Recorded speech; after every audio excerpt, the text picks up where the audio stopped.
lalong sisipag yung mga otoridad kasi merong mga naninimbang, di ba, na nakikita natin. At hindi nila siyempre papakita nila ang kanilang kamalian.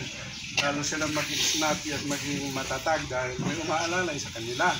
Di ba lang tayo utusan, okay lang. At maging katuwang naman. Yan ang maganda doon. So, helpmate, hindi katulong actually. So, yun lang naman ang may dadagdag ko. Although very impressive na siya, maganda na yung ano. Kasi para maging global competitive yung dating. At kaya ko nasabi po yun, we have so many investors coming to the Philippines, especially the so-called carbon credit program, na meron na palang mga solusyon yung global warming, yung climate change, magkakaroon na tayo ng tinatawag na carbon credit market, that all this kabundukan, lahat ng mga kalupaan na bakante, magagamit na yan, at ito na yung pagkagamit sa atin. They are now looking for the so-called forest ranger. Okay? Di ba, angkop sa inyo yun? O pwede natin ito ma-utilize, magkaroon kayo ng sweldo, you can still wear that uniform, hindi na yung uniform nila para ma-identify talaga ng shop, di ba? Pwede sa pang hanap buhay, pwede rin sa pangkalahatan, pwede rin sa pangtulong sa mamamayan.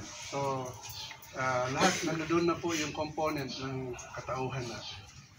At maganda po kasi na meron po tayong mga ginagawa, may mga mahalaga tayong bagay. And of course, maganda rin po na we have a group from the media. That's why our dear friend here, tinanong ko si Chairman, nandiyan ba si Miss Marian? Sabi na, nandito siya. Very good. Kasi para na makita naman, mapapublish naman din yung ginagawa natin. Kasi yung nangyaring yan, di naman maulit eh. Iba yung nangyayari sa bawat araw, bawat oras. So at least ma-document man lang yun. And somehow, yung mga anak-anak ninyo, mga kaapu-apuan ninyo, eh di ito pala pinagagawa ng tatay ko nung siya'y nabubuhay pa, nanay ko, di ba? So, maganda po yun. At ang hirap kasi magkwento, hindi sila maniwala, hindi naman totoo yan. Sabihin nila, mag-google na lang ako, totoo ba yung mga ganito? So, ganun. So, what I'm telling you now is the very importance of the paramilitary organization na hindi ito nilalanglang. Kasi, like in Mindanao, nung una kasi, yung connotation ng lahat ng mga pupunta sa Mindanao, magulo. Pero there are places pala na hindi naman. Parang ganito lang. Okay lang din naman tayo. Meron lang siguro siyempre isolated places na magulo, but it does not necessarily mean na magulo sila. At nalalaman ko na rin nung malaunan na bakit kaya gusto ng Mindanao ihiwalay ang Mindanao sa Luzon. Hindi para tayo mag-passport pa para pumunta doon sa kabila, di ba? Ang pangit. Dahil po pala sa dahilan na nalaman ko na I came to know na yung problema po doon ay hindi nasusolusyonan ng pangkalahatan. Sabi nga nila, kung merong countryside development project to be used for Mindanao, dito pa lang sa Manila, na-chop-chop na yun, nagati-hati na. So, ang sabi nila, kung nakaintindi kayo ng Bisaya, ikog na lang daw natira. Alam niyo, ikog? Yes. Na lang. Katong lawas, nahurot na. Wala na lang. So, sorry to say that, pero parang ganun kasi.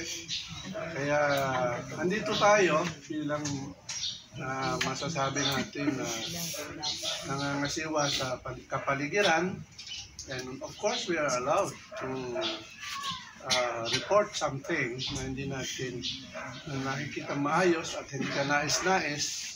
Nang sa ganon, maging eye-opener na rin sa mga LGU natin, sa kapulisan, sa kasundaluhan. Nang sa ganon, yung nakita natin na hindi nila nakita, magkaroon ng magandang semblance, magkaroon ng importansya at magkaroon ng kasapatan na pangyayari sa buhay. Now, when it comes to our program, we used to do this kasi kailangan talaga na mapakita natin. Although there are some other policemen siguro or LGU doesn't know what we are doing, but what I advise now is to talk to them in a polite way. Huwag tayo magsalita parang arrogante, pangit yun. Kasi sa atin ay mutulong tayo and we make it a point na meron naman tayong magawa. Hindi yung tayo ay malathala na ito si ganito masyadong maangas, ganyan, parang feeling police o feeling sundalo, mga ganun ba? So wag ganun. Always remember na ang pamumuno ay ito ay dapat tularan. Yan ang lagi natin isipin. And being a leader, you should always know the psychological needs of the people who are in your front at saka sa lahat ng mga lugar na dapat natin puntahan at unawain muna natin. Kasi nga po, kung hindi ka kasi umunawa sa mga kaharap mo at salita ka naman salita, baka meron kang nalagpasan doon na hindi nila gustong marinig. Nakuha niyo? So, you must have to talk in a polite way. Magpakilala kayo sa saganang inyo. Ako po si ganito, ganyan, na na-assign dito sa lugar na to. Para kung sila man ay mag-check, meron naman tayo record, di ba? Para hindi lalabas na tayo ay gusto lang lumusod sa traffic, lumusod sa kung ano man. No. Kailangan makita nila na tayong mga taga-SAP ay kagalang-galang, kaya nga special, di ba? Action Force, ang ganda ng pamagat. Kailangan natin yung ano naman dito sa atin, supreme, mas supreme pa sa special. Tama? Sabi natin si Chairman kasi ayaw ng kapulisan na pinapareho natin yung kanilang special. Special sila, pero mas supreme yung ating pangunawa. Ayaw lang natin ng pa-importante masyado. Kasi nga, yan, trabaho natin. At unawain man tayo na hindi, okay naman. Sabihin, ano naman tayo maging problema dyan. Kaysa naman yung nagyayabang tayo. Hindi maganda po yun. At yun ang lagi namin tinuturo ni Bishop Paul as your spiritual advisor. At lalong gaganda ang imahen ng organization.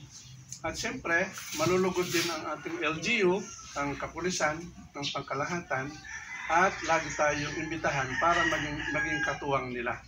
So this is a good gesture of commitment already na nangyayari. Na tayo ay nagkakaroon ng good collaboration with the government because if they will not accept us, so saan tayo? Alam nga naman na